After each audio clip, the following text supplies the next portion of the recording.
सोचिए टीवी अखबार में कितनी ताकत होती है और मीडिया प्रचार की कितनी अहमियत है, ये जब आप जानेंगे तो दंग रह जाएंगे। इस तस्वीर को गौर से देखिए। पूरा वीडियो हम नहीं सुना सकते हैं क्योंकि कॉपीराइट का मसला है, हमारे पास पैसा नहीं कि हम अपना रिपोर्टर अमेरिका भेजें, लेकिन खबर तो बता ही सकते हैं। और नेशनल दस्तक पर आपको भरोसा तो है ही कि जो बताएगा वो सच ही बताएगा। ये दोनों दंपति हैं, सोचिए पैसा। इसीलिए राजेंद्र प्रसाद सिंह कहते हैं कि कांग्रेस बीजेपी बड़ी पॉलिटिकल पार्टी नहीं है, जनाधार वाली पार्टी नहीं है, उसके वोटर ज़्यादा नहीं है, पैसे वाली पार्टी है। ये दोनों लोग बिहार के रहने वाले हैं। ये महिला कह रही है कि हमने मोदी जी को टच कर लिया, योगी जी को टच करने का मेरा सपना था, मोदी जी को टच करने का सपना था। इससे पहले भी एक महिला मिली थी, सबको पता है। सोचिए पहले तो पता था, ये चलता था कि मैनेजमेंट के दम पर, मीडिया मैनेजमेंट के दम पर वहाँ के लोग अमेरिका, दुनिया में जहाँ भी मोदी जी जाते हैं, ये नेहरू भी करते रहे, इंदिरा भी करती रही, राजीव गांधी भी करते रहे, कोई बहुजन नहीं कर पाएगा क्योंकि पैसा कांग्रेस, मैं ये नहीं कह रहा कि कांग्रेस ने नहीं किया है, लेकिन कांग्रेस बीजेपी कैसे चलती है सो सोचिए। तो ये दोनों बिहार के हैं, इनको बीजेपी के किसी ही संस्था ने या किसी चैरिटी ने, जो भी हो, जो भी मॉडल हो, इन लोग के बहुत ऑपरेंडिस मॉडल हैं। इधर से ना उधर, ऐसे ना छुएंगे तो ऐसे घुमा के छुएंगे, चाचा फूफा ताऊ का कोई संगठन होगा। ये बिहार की है मैडम, इनको पहले, ये दिल्ली में सेटल्ड हैं, पहले इनको अमेरिका ले जाया गया, फिर बोस्टन ले जाया गया और गलती से ओवर एक्टिंग की वजह से ये बात खुल गई। मैडम ने कहा कि मैं ओरिजिनली बिहार से हूँ, दिल्ली में सेटल्ड हूँ। अब इनके पति की जब बारी आई तो उन्होंने कह दिया कि देखिए इनका सपना था कि मोदी जी को टच करें। ये कौन लोग हैं, ये कहाँ से आते हैं ये लोग? इनको आपके बेरोजगारी से, महंगाई से कोई मतलब। सही में हिमांशु ने लिखा है, मैं वो शब्द दोहराना नहीं चाहता हूँ, ये अंधभक्ति है। और ये कांग्रेस ने इस तरह के पीआर करता रहा है, अब ये बीजेपी कर रही है। और सोचिए दलित पिछड़े नेता कहाँ टिकेंगे भाई। आज हेमंत सोरेन ने ट्वीट किया है कि इन दलों के पास इतना पैसा है कि हम कहाँ उनका मुकाबला कर सकते हैं। तो दलित, पिछड़े, किसान, आदिवासी, अल्पसंख्यक समाज की जो पार्टियां हैं, जो नेता हैं, वो स्कूल, अस्पताल के लिए लड़ते हैं। और हेमंत सोरेन ने भी कहा है कि इतना पैसा, दमखम और मीडिया है कि ये लोग जो भी बोलते हैं गरीब जनता उसको सच मान लेते हैं। इस देश की विडंबना ये है कि यहाँ के गरीब जनता को अमीर नेता चाहिए। बड़ी बड़ी 100-200 गाड़ियाँ हों तो उसको वोट करना है, जो जहाज़ से उतरे उसको वोट करना है। अरे भैया, जो 150 लगाएगा वो 200 करोड़ कमाएगा भी। खैर आगे बढ़ते हैं। तो ये है मोदी जी का मीडिया मैनेजमेंट। किसी को पैसा हो तो करना चाहिए। दूसरी बड़ी खबर है, आकाश आनंद ने कहा है कि कॉलेजियम बंद हो और जजों की परीक्षा जो है वो एग्ज़ाम के बाद हो। ये बड़ी बात उन्होंने हरियाणा रैली में कही है और ये बात शायद ही कोई बोल सकता है। अभी कांग्रेस की हैसियत तो नहीं है इस बात को बोलने की। वही मायावती जी ने बड़ा आरोप लगाया, उन्होंने कहा है कि कांग्रेस विदेश में जाती है तो जाति जनगणना और आरक्षण के खिलाफ बोलती है, भारत में कहती है जनगणना कराएंगे, आरक्षण लागू करेंगे।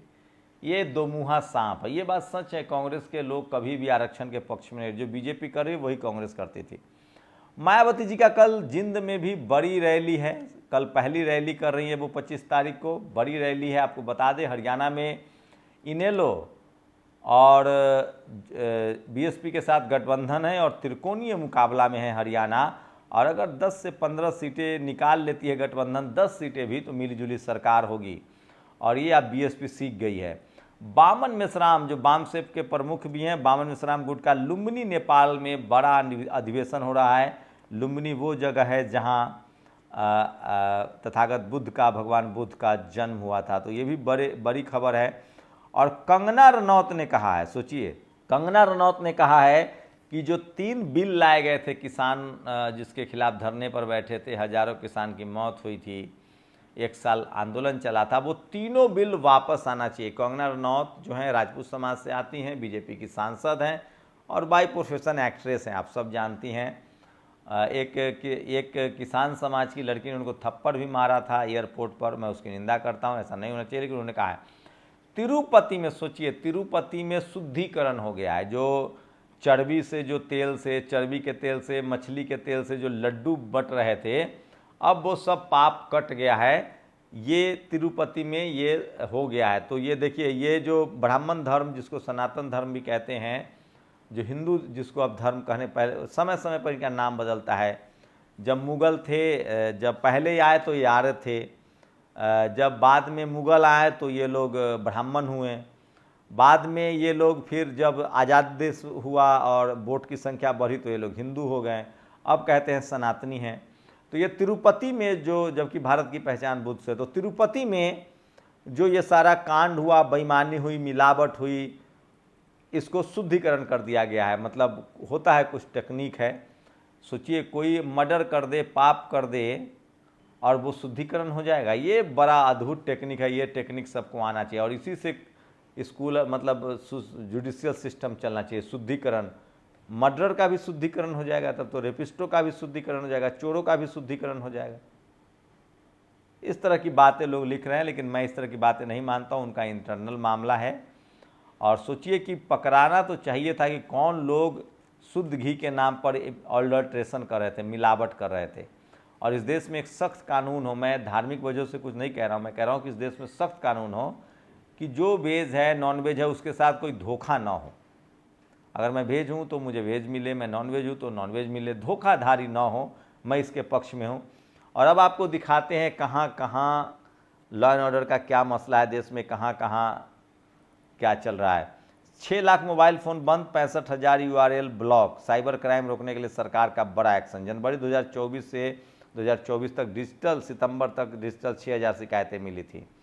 और दीपक मीना, सोचिए दीपक मीना, दिल्ली में दीपक मीना नाम के छात्र की शव मिला है, उसके खिलाफ प्रदर्शन चल रहा है। गुजरात के दाहोद में प्रिंसिपल गोविंद ने 55 साल की उम्र थी, उसकी 10 साल की बच्ची के साथ अवैध, मतलब रेप करके हत्या कर दी। अंबेडकर की तस्वीर लगाकर अतिशी जिस तरह खड़ाऊं रखकर शासन करने की बात करें, धोखाधड़ी। सोचिए, बाबा साहेब की तस्वीरें, एक तरफ भगत सिंह की तस्वीरें और दूसरी तरफ अतिशी ने एक दूसरी कुर्सी पर बैठे हैं और लोग कह रहे हैं कि राम राज है अब दिल्ली में, जैसे भरत ने खड़ाऊं रखकर राज किया था। वहीं सिसोदिया ने कहा है कि मैं जो हूँ वो लक्ष्मण हूँ और केजरीवाल राम है, और अतिशी भरत का रोल कर रही हैं। तो राम राज में आप लोग लौट गए हैं। आकाश आनंद संवैधानिक लोग हैं, उन्होंने कहा कि ये संविधान का अपमान है। सोचिए, 21वीं सदी में राबड़ी देवी को लोग गलत कहते थे। अतिशी जनरल कैटेगरी से बहुत पढ़ी लिखी हैं। इसलिए मैं कहता हूँ कुछ मामलों में दलित पिछड़े ज़्यादा सम्मान के लिए जीते हैं, वो इतनी चापलूसी नहीं कर सकते। सोचिए, हेमंत सोरेन के खिलाफ उन्होंने इस्तीफा दे दिया। हेमंत सोरेन ने मुख्यमंत्री बनाया, मुख्यमंत्री से हटाया तो इस्तीफा दे दिया चंपई सोरेन ने। मांझी जी को नीतीश जी ने मुख्यमंत्री बनाया था, उन्होंने बगावत की। तो बहुजन समाज के लोग इतना पैरों में नहीं लटकते हैं, ये तो चापलूसी की हद है। और आप क्या कहेंगे सो बताइए, ये आपको चापलूसी लगता है या सम्मान लगता है? लोकतंत्र का अपमान तो है। घटना जिला फर्रुखाबाद के खिमेसपुर में कोरी समाज पर अत्याचार, तस्वीरें नहीं दिखा सकते हैं। कर्नाटक की राजधानी बेंगलुरु में एक महिला की निर्मम हत्या। लखनऊ में, सोचिए, कोलकाता में जो लोग रो रहे थे, लखनऊ में 5वीं क्लास की बच्ची के साथ गैंग रेप है। 5वीं क्लास की बच्ची के साथ सरोजनी नगर में। ये लॉ एंड ऑर्डर का मसला हो सकता है, बताइए। यूपी में एक दलित परिवार के बच्चे की उसी के गांव में रहने वाले हिमांशु उपाध्याय ने फावरे से हत्या कर जमीन में गाड़ दिया। आप क्या कह सकते हैं? इस तरह के तमाम जघन्य अपराध हैं जो सोशल मीडिया पर मैं आपको बताता हूं, इसलिए कहता हूं सोशल मीडिया ही सच्चा मीडिया है, सोशल मीडिया ही बहुजन मीडिया है। और गोपाल इटालिया ने लिखा है, भाजपा ने कर्नाटक सीएम पर 56 करोड़, भाजपा ने झारखंड सीएम पर 8 एकड़ जमीन, भाजपा ने दिल्ली सीएम पर 100 करोड़ का आरोप लगाया है। गुजरात में भाजपा के तालुका लेवल के छुटवैये विधायक लेवल के साधारण पदाधिकारी भी 100-200 करोड़ का खेल करते हैं। ये इस तरह के आरोप लगाए। और आई इंदौर में SC/ST वर्ग के फैकल्टी के सभी पद खाली हैं।